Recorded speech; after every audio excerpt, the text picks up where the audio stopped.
The Tom Woods Show, episode 633. Prepare to set fire to the index card of allowable opinion. Your daily dose of liberty education starts here. The Tom Woods Show. Hey gang, I got an easy way for you to earn 50 smackers. You listening? Ebates has changed its reward policy. You refer 2 friends and you get $50. Ebates rewards you for shopping at a wide array of online retailers with cash rebates. And you get 50 smackers if you refer just 2 friends. Surely you have 2 friends, then you can have 50 smackers in your pocket. Check it out at tomwoods.com/ebates. Hey everybody, Tom Woods here, and I am so glad to have Chris Guillebeau back with us again. It's been way too long. And Chris, who is the author of the New York Times bestsellers, The $100 Startup and The Happiness of Pursuit, is back today, April 5th, 2016, with a brand new book that is indeed released just today, called Born for This, subtitle, How to Find the Work You Were Meant to Do. And he's got a neat little site around the book. It's bornforthisbook.com. And he's got a neat little quiz there you can take to find out what exactly is the work that you were meant to do. So it's really great. And it's got his tour of the country, all the dates of all his appearances. He's a really interesting guy. And if he's coming to your city, I recommend going out and seeing him. So bornforthisbook.com is the site of his brand new book just released today. Chris, welcome back to the show. Hey, Tom, thanks so much for having me back. It's a big honor. I absolutely love this book. I love what you're doing. I've been focusing on this theme quite a bit on the show. Born for This. I told people about bornforthisbook.com. I love a landing page that has a quiz on it. It draws people in. It's just so smart. I mean, you're actually doing and living the very things that you're showing people how to do in the book. Now, you've written other books on entrepreneurship and trying to figure out where you fit into the whole picture. How does this differ from what you've been doing up to now? Yeah, absolutely. Well, thank you for saying that. The quiz is free. People can go on the website. They don't have to give me their email or anything. I wanted to actually make something that's genuinely helpful for people.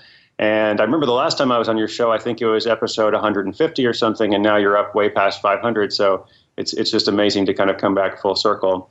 As for this book, it's called Born for This. The thesis of the book, you mentioned briefly, is how to find the work you were meant to do. So I am an entrepreneur. I have an entrepreneurial bias, but I also realize that, there's more than one way to kind of find your life purpose, and people can be fulfilled and purposeful, like in an organization or a company. But what I want to do is help people think entrepreneurially, whether they actually want to go into business for themselves. So for this book, I looked at all kinds of different people, who had been successful. And when I say successful, I don't just mean wealthy or they had status or something. Like sometimes they did. But when I say successful, like they were purposeful, they were meaningful, they determined what their own success was. And so I kind of wanted to extract their lessons and go back and say, okay, what did these people do? Like they're very different, men and women, different ages, backgrounds, et cetera. What do they have in common? How did they find or create what they often called their dream job? So this is an exploration, a case study driven method of how people can win the career lottery and find their dream job. I like the scripts that you have. I'm looking at early on in the book, scripts 1 through 4. These are 4 customary ways we've been taught to think about how people come to wind up in the job that's for them. And I'll pick one of them because believe me, I have fallen into this one. If a career opportunity, any opportunity, comes your way, take it. You'll probably only get this chance once, so don't blow it. That's been my attitude because I've had a lot of opportunities come my way, and I feel like, okay, I've had a lot of opportunities up to now, but I don't know that next month I'll have another one or next year I'll have another one, so I better grab them while I can. And that's just all wrong. Yeah, well, it's scarcity thinking, and we all kind of tend to do it at certain times, as you said. There's this great quote by Richard Branson, I think. He said, opportunities are like buses. There's always another one coming. And, what I saw, speaking of successful people, most of them did not follow a linear path. Most of them actually went down lots of roads. Most of them didn't know, when they were 6 years old, here's what I want to do when I grow up. And then here's what I'm going to study in college, or if I'm going to go to college or not. Like I'm on this very linear path. Most of them did a lot of different things. They even made mistakes. And mistakes helped them, kind of helped to inform their decisions. right? So it wasn't like they were following every opportunity. They missed some opportunities. They gave up on some opportunities, but eventually, they got closer to that thing that they were born to do because they were willing to experiment, because they were willing to take some risks. Explain to me the joy, money, flow model, and then I have a juicy follow-up for you. Okay, cool. Yeah. So in short, what I saw is people like to do different things. Of course, everybody wants, their own career, their own kind of work. But what these people who found or created their dream job had in common was they all had this kind of convergence or intersection of these three qualities: joy, money, flow. So joy is doing something that you love to do. It doesn't necessarily mean, following your passion. There's lots of passions you could follow that aren't really, viable or something you should do for your career. But nevertheless, they like their work. Money is something that is sustainable. This is not a hobby. This is something that's going to, feed your family and allow you to do everything you want to do. And then flow is something that uses your unique skills. It's the kind of work where you can get lost in it. You can do it for a couple of hours. You don't realize the time has gone by. Maybe it's something that other people struggle with, but for you, it's this perfectly natural thing. So what I found is, sometimes in life we settle and we make compromises, and it's okay to do that for a time. And you might say, I have this job. I don't really like this job, but it's a means to an end. I have to have the money to take care of stuff. So that's fine. But the goal that we're working toward is, intersection of all three things. So something I like to do, something that makes good money, and something that uses my skills. I think if you get closer to that, you're going to be a lot happier. If you read your book, you will get some idea of how to sit down and plan this out. Think about it. Be strategic. Figure out what your assets are, and what your liabilities are. Maybe things that you shouldn't try to do. Right. My juicy follow up is, and Chris, please understand, even though this is an ideological show, I am not trying to draw out some kind of crazy ideological response from you. I mean, this is just a genuinely curious question that I've had about just the typical K through 12 education that people get. Right. After they're done with that. Yeah. How much time, this is sort of a rhetorical question, in those 13 years have they spent trying to sit down and identify where can I fit myself into this nexus of exchange that is the market in a way that gives me something that's rewarding, spiritually rewarding, emotionally rewarding, financially rewarding, and that maximizes the use of my skills. When have they been told, or how have they been told to sit down and think about this? Yeah, well, actually, I don't think it's a very controversial ideological question. I mean, the answer is really simple. They haven't had any time. This is not something that's taught. We don't actually teach people how to find purposeful work. We also don't teach them about soft skills. This is something that I learned a lot through the research. And all my work is research-based. I'm not just trying to make something up or prove a hypothesis. I spent a couple of years interviewing lots of people and extracting, okay, what are these common lessons, not just what are the differences. So, hard skills are like these technical skills. Hard skills are what you learn usually in college or in your first job, your engineering skills, your programming skills, whatever it is that you do. And most people focus on improving those skills. But what I saw as like a predictor of success is your soft skills. So those are all those things that you mentioned, like how do we actually, come to the center of these things? How do we learn to communicate better? How do we learn to negotiate? How do we follow up on tasks? We've all been in these meetings where like tasks are kind of divvied up, but then nobody does anything. And there's lots of good ideas, but you come back the next week and no progress has been made. If you can learn to be that person that follows up and has those good soft skills, again, you're going to be much more successful. But you don't really learn that in school. You don't learn that in K through 12. You don't actually learn it in college either. So you have to kind of learn it on your own. And when you learn it on your own, you'll be a much more valuable employee. Or if you don't want to be a valuable employee, you'll be much better off when you go out on your own.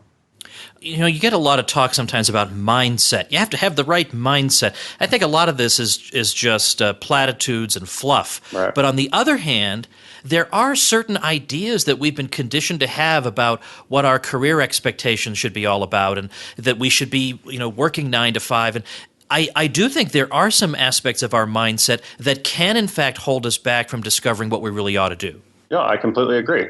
I mean, it's not something that's pie in the sky. The more we know about how we do our best work, not only the more productive we're going to be, but also the more fulfilled and the happier we're going to be. So another thing I was really surprised about, which makes sense, in retrospect, but nobody really talks about this, is when you think about, the kind of work that you're born to do or getting closer to something that you love, everybody always thinks in terms of professions, because that's what we're taught. When you're a kid, what do I want to be? Oh, I want to be a firefighter. I want to be the mailman.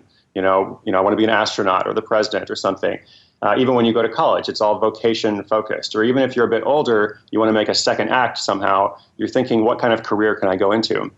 it's just as important, if not more important, to understand what I call your working conditions or your ideal working conditions. And the quiz that you mentioned in the beginning of the show, on the website, that helps people find their ideal working conditions. So that's things like how you like to spend your time, what your ideal schedule is, where you do your best work. Do you do your best work from 9 to 5 in an office? I mean, some people do, but a lot of people don't. How collaboratively do you like to work? Most of us like to do some kind of work on our own and some kind of work with other people, but there's a tremendous range. How do you like to be motivated and incentivized or compensated? And people are rewarded in different ways. So if you can kind of understand this about yourself, again, this is how you get insight. This is how you'll kind of figure out, okay, here's the kind of work that I want to do, but here's the way that I want to do it. And I think figuring out both of those things is really key. It's a twofold process, really, because you have to ask yourself what it is that you want to do, but then you also have to find out from other people what they want to have done.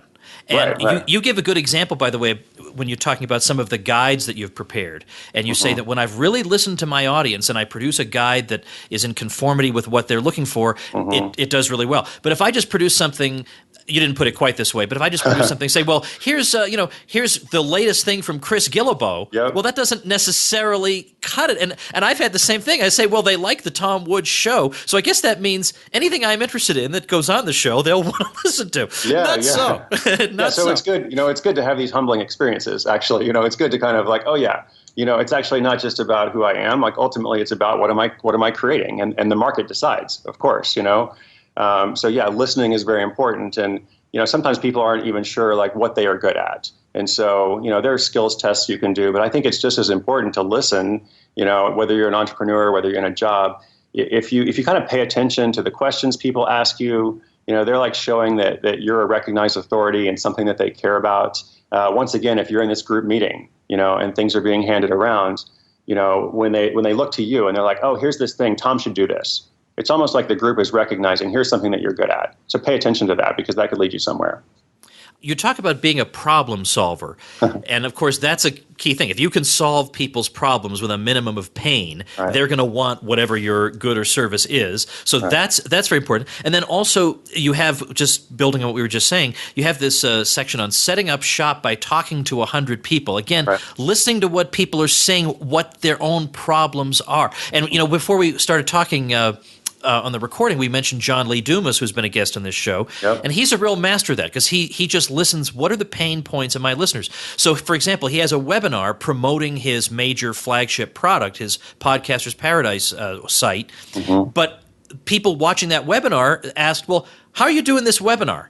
I'd love to know how to do webinars. So he created a webinar product. That's perfect. And so this is a great entrepreneurial example that you're giving. And I think maybe if anybody's in the workplace, you can also apply this, right? You can also identify what are the pain points in my workplace, in my organization, my company, and how can I solve them, even if it's not really my problem. Even if like, here's my department, this is my little, fiefdom or kingdom, and I work on this, but I see this big problem over here. You increase your value tremendously. By solving problems, by adding to the business's bottom line, even if that's not really your job. You could be, a manager, administrator or something, but if you can help increase profitability, then all of a sudden you're much more valuable. And, I use this model in the book called the self-employed employee, and I really like this concept of, even if you work a job, you think of yourself as being self-employed because nobody's ever going to care about your career as much as you do. And you just decide, okay, I am leasing out my talents to this company or to this organization. And I'm going to do it for this fixed amount of time. If it continues to be a good thing, then that's fine. Maybe I'll continue. And of course, I'm going to do a good job for them because I want to be valuable, but I'm also going to be thinking about myself. I'm going to be investing in myself. I'm going to be increasing my odds of winning the career lottery. I'm going to be improving those soft skills. Maybe I'll build a little side hustle, that I do in my part-time that is then going to bring in additional income, give me more opportunities and possibilities. So, really it's essentially about how can we empower people, in all walks of life so that they are more successful. In your table of contents under the self-employed employee, you always have an objective under the title of each chapter, and the objective of that one is become indispensable. And one of the strategies that a friend of mine recommends is that you're in some company and you've got some particular area that you're focused on. You start a blog. It doesn't matter if many people see it, but your boss will see it, and people in the company will see it, and you are on top of everything. You're on top of the conference papers, you're on top of the news in the field, and you begin, and no one else is going to do this. Right. So you begin to seem like the guy who really is working extra and who really is on top of things. And certainly if we have to get rid of somebody, it's not going to be you. Right, absolutely. I mean, that's another way of adding value. That's another way of solving problems. When you're indispensable, when you're the hub, I mean, that's a great example of saying, like, here I am the hub, I'm creating this newsletter, this blog, or whatever. Then you're like a filter. You become a gatekeeper, which is kind of funny because in a lot of my work, I'm kind of anti-gatekeeper. I'm helping people avoid gatekeepers. But if you're the gatekeeper, well, then you benefit, basically. Right. Or even something, even a blog that just focuses on the company, developments in the company. You interview people in the company. Well, look, everybody, even the higher ups, they love to have their picture taken. They love to be quoted. There are all kinds of things that you can do. And I mean, what do you feel like? You must hear that. I hear this a lot. That these days, boy, it's a tough economy, and people don't seem to have the income and job security that we feel like they once did. Yep. And yet, at the same time, because of the internet in particular, there are so many low-cost startup opportunities that it's hard to make sense of this idea that on the one hand, things are more insecure than ever, but on the other hand, there are more opportunities than ever. Well, that's exactly what's happening. I mean, I'm glad you said the second part. That's what I was going to throw in. We are in this kind of time of turmoil with insecurity, and job security doesn't exist in the same way that it used to, but at the same time, now it's totally normal to work from the coffee shop and to have your little side gig and be a freelancer or a consultant or to start this business opportunity on the side that ends up taking off. Like there's a story in the book about this guy who started a side business designing T-shirts and selling them through Facebook ads. This was just something he did a few hours a week, and it became a six-figure business. So there's no guarantee that everybody listening here is going to go out and start a six-figure business next week. But I would encourage everybody to experiment and to get something started quickly without spending a lot of money, without taking a lot of risk. One, because you never know. Two, because it's going to increase your confidence and your security. Even a small amount of money coming from a different source is disproportionately satisfying because you're going to look at it and be like, I made that. I got that PayPal notification in my email, or I signed my first client. It feels very different from traditional employment, So it's great. And then third, when you look to the future, if you love your job, that's great. You go to work because you want to go to work, not because you have to. That's wonderful.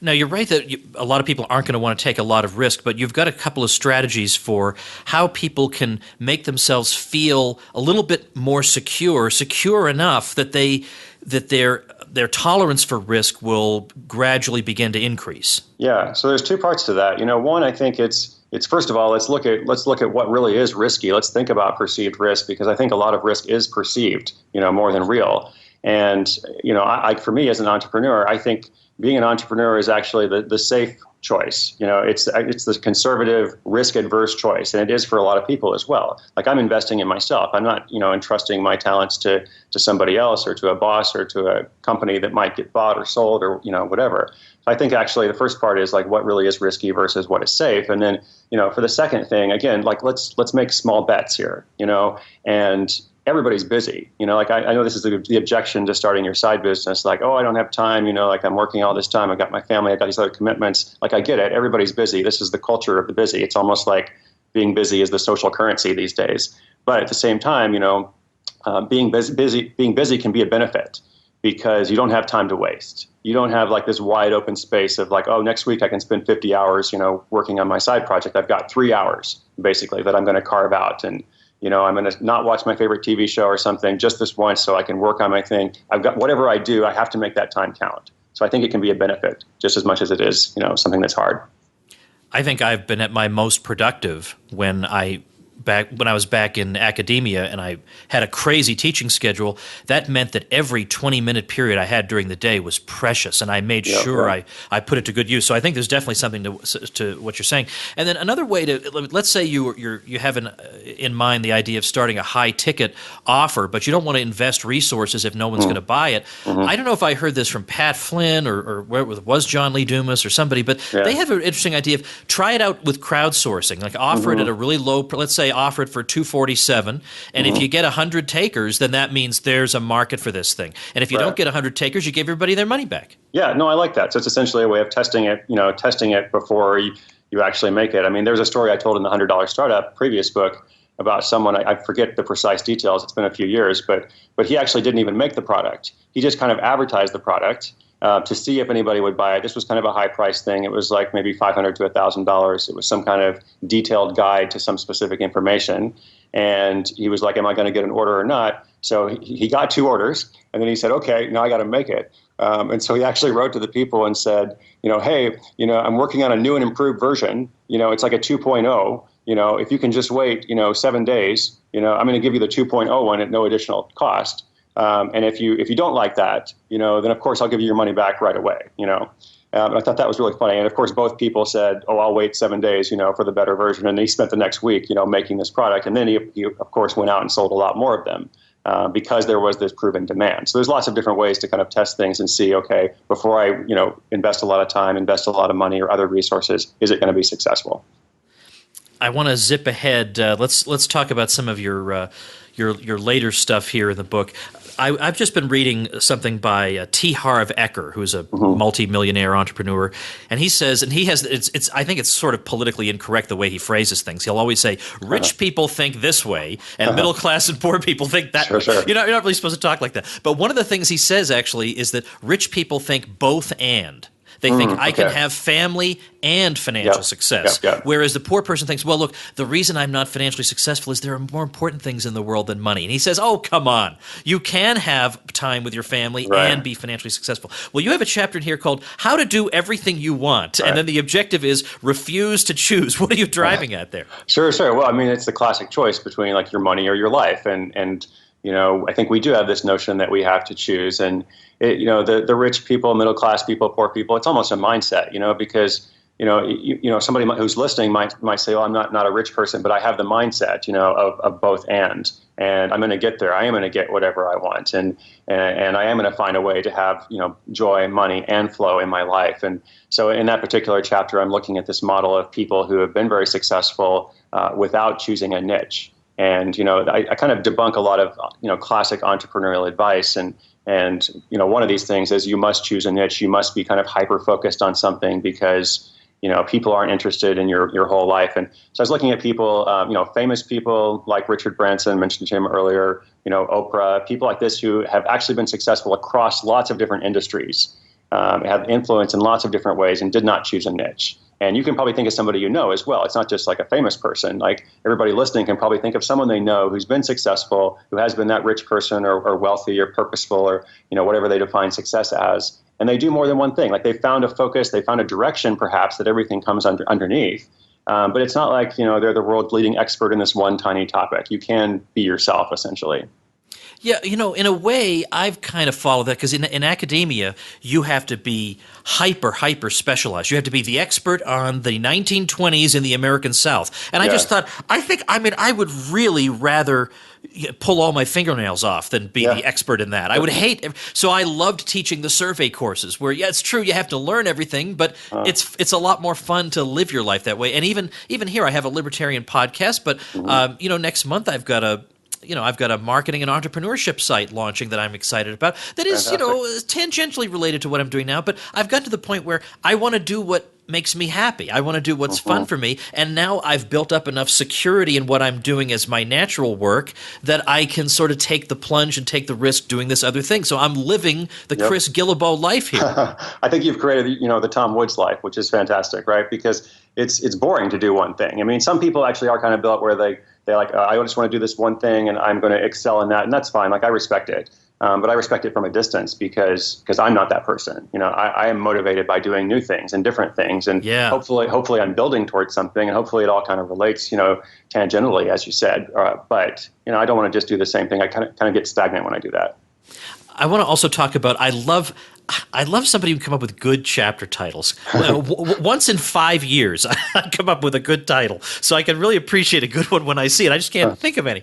But Winners Give Up All the Time is an awesome title because it's true that there are some things that you shouldn't persist in and you should stop doing them. You should quit sometimes. Well, that's my But how do you know? Well, that's the thing. I mean, this is the message I'm kind of taking out on the road, all across North America over the next couple of months. Because speaking of the classic entrepreneurial, American manifest destiny, pioneering spirit advice, there's lots of good stuff there, of course. Like, I'm in favor of much of it. But, this notion that persistence is the most, important predictor of success is simply not true. Because you can be doing something that doesn't work. And if it doesn't work, you can try it, as much as you want, try again. I think you should try again in a different way. again, looking at successful people, they went down lots of paths. If something didn't work out, they weren't afraid to kind of walk away from it. And it doesn't even have to be a huge failure. It doesn't have to be a disaster. It can even just be something that's working out okay. If something is working out okay, that's not the goal. That's not the dream, right? So as to how like when to give up, when to keep going, I mean, you ask yourself two questions. First question, is it working? Second question, do I still enjoy it?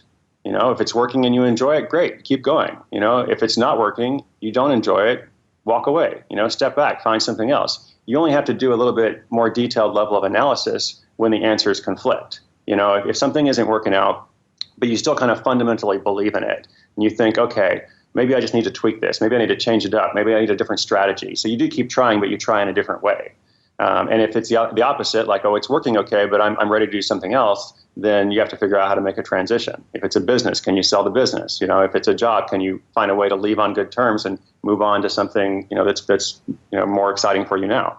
Well, Chris, today, of course, is the release date of Born for This, so I'm so thrilled we were able to have this conversation and time it just right. I'm looking at the promo site you have for the book, which is bornforthisbook.com, which of course is kind of a funny way that it sounds like I was born for this particular book, and maybe you were born for this book. Who knows, right? But at bornforthisbook.com, not only do you have that neat quiz that you can take that'll help you figure out how to find the work that's really right for you, but you've also got a link to this tour that you've been mentioning, so people can find out exactly where they can find you, and they can order the book, which I strongly recommend. I mean, there are people who join coaching programs for thousands of dollars, frankly, that teach them pretty much what you're going to learn for the price of one book. Well, thank you very much for that endorsement. That's kind. I'm excited about the tour. I've been doing this for all my books since the very first book came out. I did my own unconventional 50-state book tour, which was totally self-funded and reader organized. And now I'm on book number 4. I'm going back out again. I'm going to do 30 cities. All the tickets are free. I would love for people to come out. We're going to have a fun, interactive time, and we'll teach some stuff, but it won't be boring.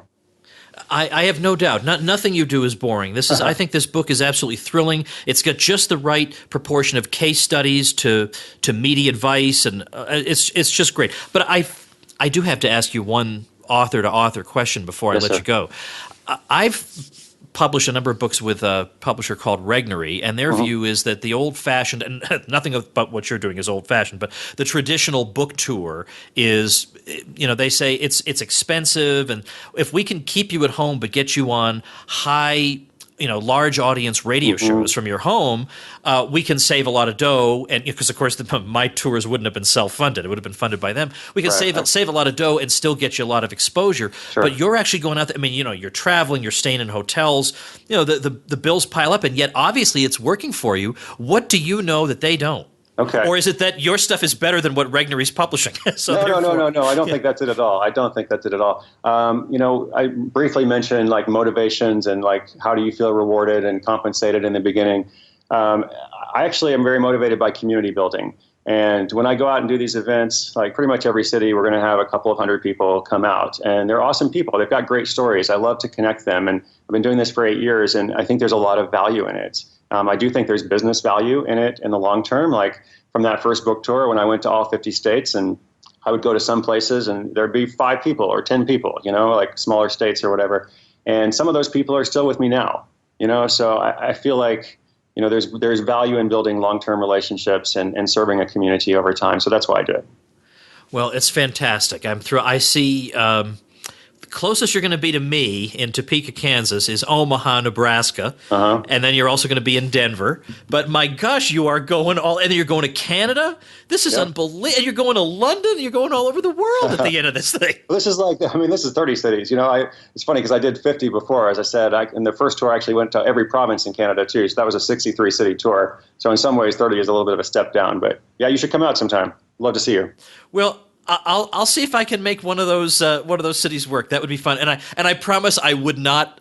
I won't monopolize your time. I'll just say hello. I know there are times when after I've had an event and I'd like to have people have an opportunity to buy some books. And there's that one guy who's standing there asking me 20 questions when I'm trying to sign books. I promise you I won't be that guy, but it would be nice to shake your hand. Okay. No, I don't think you'd be that guy. And most people are awesome. Most people aren't like that. I've probably been that guy at some point in my life too, Yeah, that's right. That's why I try to be kind, because I think, I remember when I was in college, I was definitely that guy. All right. The site that you want to check out for this book is bornforthisbook.com. That is not a hard site to remember. I'm going to link to it on the show notes page in case you forget. That's tomwoods.com/633. Best of luck, Chris. I assume you're already in Portland now? I am indeed in Portland, tomorrow Los Angeles, Phoenix, Dallas, Houston, everywhere else after that.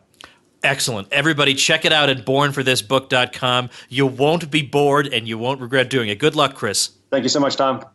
All right, I do hope you'll check out bornforthisbook.com. I've got that linked and my previous conversation with Chris over on the show notes page, tomwoods.com/633. And remember also to make sure and get that free course on the presidents. No president worship going on here, just the real stuff. The real story about the U.S. presidents, warts and all, over at freehistorycourse.com. All right, that's it. See you tomorrow. Become a smarter libertarian in just 30 minutes a day. Visit tomwoods.com to subscribe to the show for free, and we'll see you next time.